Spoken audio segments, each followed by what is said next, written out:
நீ மண் என்றது மனு, மனிதன் என சட்டம் செய்தவன் நான். நீ காலில் பிறந்தவன் என்றது மனு, நீ சாதிக்க பிறந்தவன் என்றவன் நான். அனைவருக்கும் வணக்கம். இப்போ நம்ம பார்க்க போகிற போயம் வந்து தி கமாட் அப்படிங்கிறது. ஒன்றும் இல்லை, வால் நட்சத்திரம் அப்படிங்கிறது தான் போயத்தோட பேர். இந்த போயமும் 9th ஸ்டாண்டர்டில் இருக்குது. ரொம்ப இம்பார்ட்டன்ட் போயம்.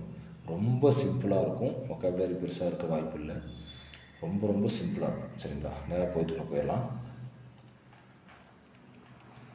அக்ராஸ் டவுன் என்னென்ன பிளானட்ஸ்லாம் இருக்குது அப்படிங்கிறத போட்டிருக்காங்க. ஓகே, ஒரு கமாட் அப்படிங்கிறது வால் நட்சத்திரம். இந்த போயமோட அவுட்லைன் என்ன அப்படின்னா, அந்த வால் நட்சத்திரத்தை பற்றி பேசுகிறாங்க. அந்த வால் நட்சத்திரம் எப்படி வருது, எப்படி பயணம் பண்ணி வருது, அதோட ஸ்ட்ரக்சர் எப்படி இருக்கும், இதை மட்டும்தான் அங்கே பேசுகிறாங்க. வேறு எதுவுமே கிடையாது. ஓகேங்களா, ஜஸ்ட் ஒவ்வொன்றா லைன் வாசிக்கிறேன் பாருங்கள். Rambling through the heavens never stopping day or night. அதாவது வால் நட்சத்திரம் வருது எப்படின்னா, சொர்க்கத்துலேருந்து சூறையாடிட்டு வருது. அதோட வேகம் வந்து பயங்கரமாக இருக்கும் இல்லையா, அதை ராம்பிங் அப்படின்னு சொல்கிறது. சூறையாடுறது பேர் தான் ராம்பிங் அப்படிங்கிறது. பகலிலும் இரவுலையும் அது நிற்கிறதே கிடையாது. ஓகே, இது இப்போ நைட் ஆகிடுச்சு அப்படின்னு வண்டி நிப்பாட்ட போதான் கிடையாது. Never stopping day or night நிற்காது. ஓகேவா, okay. A spectacle of a lifetime a comet in full flight. அதாவது வாழ்நாளே கண்டிப்பாக இது எப்படியாவது காண வேண்டிய காட்சி என்னென்னா, முழுமையாக பறக்கிற வால் நட்சத்திரம் பார்க்குறது தான் அப்படின்னு சொல்லி ஆத்தர் சொல்கிறார். Faster than a cheetah with a tail that miles long. இது எப்படி வருது அப்படின்னா, சிறுத்தை விட வேகமாக வரும். ஓகேவா, with a tail that miles long, பல கிலோமீட்டர் பல மைல்கள் தாண்டி நீண்ட வாலோட அது வர்றப்ப அப்படி வால் தெரிய வேண்டியா அதான் மீன் பண்ணுறாங்க. Bigger than a mountain so powerful and strong.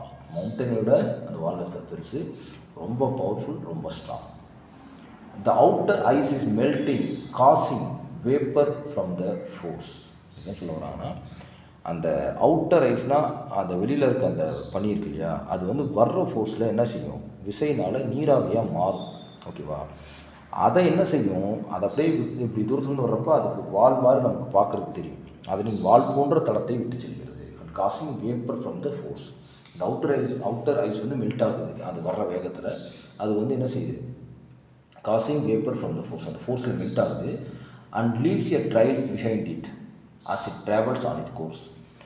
And leaves a ட்ரையலுங்கிறது தான் பிஹைண்ட், அது பின்னாடி அப்படி விட்டு செல்லுறது இல்லையா, அதான் சொல்கிறோம். And it's travel on it's course, அதன் வழியில் விட்டு செல்லுது அப்படிங்கிறாங்க. அதன் வழியில் அதன் பாதையில் பயணிக்கல, அந்த மாதிரி ஒரு தடத்தை விட்டு செல்லுது. அவ்வளோதான். இந்த செகண்ட் பேராவோட மீனிங் என்னென்னா, ஃபோர்ஸில் அவுட்டர் ஐஸ் மெல்ட் ஆகுது, அது மெல்ட் ஆகி பின்னாடி இப்படி வால் மாதிரி தெரியும், அது போகிற பாதையில் அது விட்டு செல்லுது அப்படிங்கிறாங்க. ஓகேவா, அடுத்து if one should come too close to earth the atmosphere will shake. ஒரு டைம் அது வந்து பூமிக்கு பக்கத்தில் வந்துச்சுன்னா அட்மாஸ்பியர் வந்து என்ன செய்யும், அப்படியே அதிரும் அப்படிங்கிறாங்க.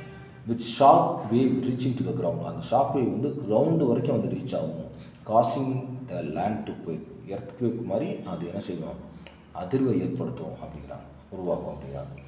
சயின்டிஸ்ட் சே த கெமிக்கல்ஸ் இந்த டஸ்ட் தே லீவ் பிஹைண்ட். சயின்டிஸ்ட்லாம் என்ன சொல்கிறாங்கன்னா, அந்த டஸ்ட் இருக்கு இல்லையா, அதை விட்டுட்டு போகுதுல, இந்த பின்னாடி விட்டுட்டு போகிற அந்த டஸ்ட்டு கெமிக்கல் ரியாக்ஷனால் ஒருவேளை good have started life on the earth which resulted in mankind.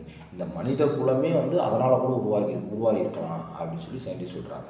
But ஆனால் I cannot say if this is true. என்னால் வந்து சொல்ல முடியாது, உண்மையான எனக்கு சொல்ல முடியாது.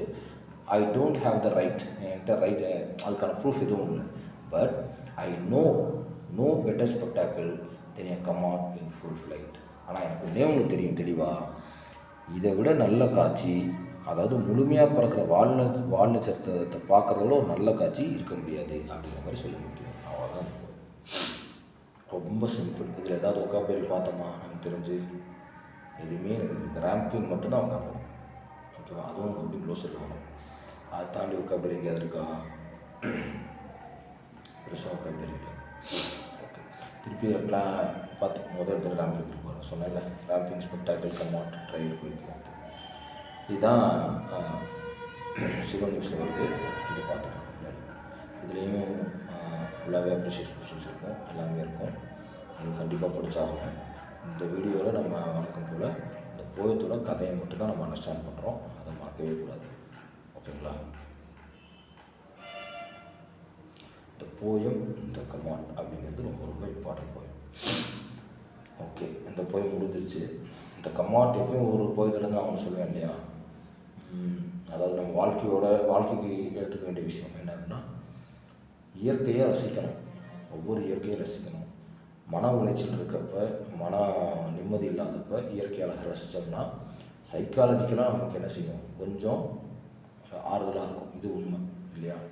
கிரவுண்டுக்கு போகிறதா இருக்கட்டும், இயற்கை காட்சிகளுக்கு போகிறதா இருக்கட்டும், வருஷத்துக்கு ஒரு டைமாவது நம்ம என்ன பண்ணணும், நம்ம இருக்கிற இடத்த விட்டுட்டு வேறு ஒரு இடத்த போய் பார்க்கணும். அந்த இடங்கள் எப்படி இருக்குது, இந்த பூமி எவ்வளோ பெருசாக இருக்குது. அட்லீஸ்ட்டு கண்ட்ரி விட்டு கண்ட்ரி போகணுன்னா பக்கத்து ஊரை கூட போய் பார்க்கலாம், தப்பு கிடையாது. ஓகே, நம்ம ஊருக்கு பக்கத்து ஊரில் என்ன சிறப்பம்சம் இருக்குது, ஏதாவது டேம் இருக்கும், ஏதாவது மலைகள் இருக்கும், ஹில்ஸ் இருக்கும், மவுண்டெயின் இருக்கும், ஏதோ ஒன்று பார்க்குறதுக்கு அந்த இடத்த போய் பார்த்து நம்மளை நம்ம புத்துணர்ச்சி படுத்திக்கணும். இந்த வாழ்க்கை வந்து வாழ்கிறதுக்காக மட்டும்தான், நம்ம டிஎன்பிசிக்காக படிக்கிறதுக்கு மட்டும்தான்லாம் நினச்சிட்டு இருக்கக்கூடாது. இந்த வாழ்க்கை வந்து வாழ்கிறதுக்காக மட்டும்தான். நல்லது கெட்டது எல்லாத்தையும் நம்ம பார்த்தாகணும் வாழ்க்கையில். அதனால் இயற்கையை ரசித்து பழகுங்க. எப்போயுமே மந்த்லி ஒன்ஸ் எங்கேயாவது பக்கத்தில் எங்கேயாவது வெளியே போங்க, அவுட்டிங் போங்க, இல்லை ஏதாவது ஹில் ஸ்டேஷன் போங்க. வருஷத்துக்கு ஒரு தடவை போக முடியுமான்னு பாருங்கள்.